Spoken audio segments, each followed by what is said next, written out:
பல்லாவரம் அடுத்த பம்மல் நாகல்கேணியில் பம்மல் தெற்கு பகுதி தேமுதிக சார்பில் நீர்மோர் பந்தல் திறப்பு விழா.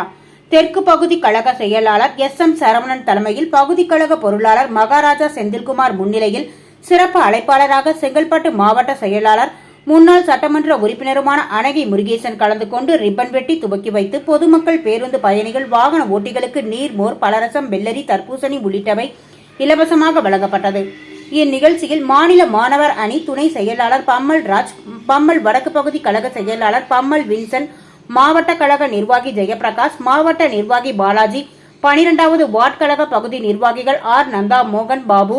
BSR சுப்பிரமணி, டேனியல், ரகு, சந்திரசேகர், சங்கர், மாவை, ராமமூர்த்தி, பிரகாஷ், வட்டக்கழக சங்கர், ராஜி, செந்தில், சுரேஷ் ஆகியோர் கலந்து கொண்டு சிறப்பித்தனர்.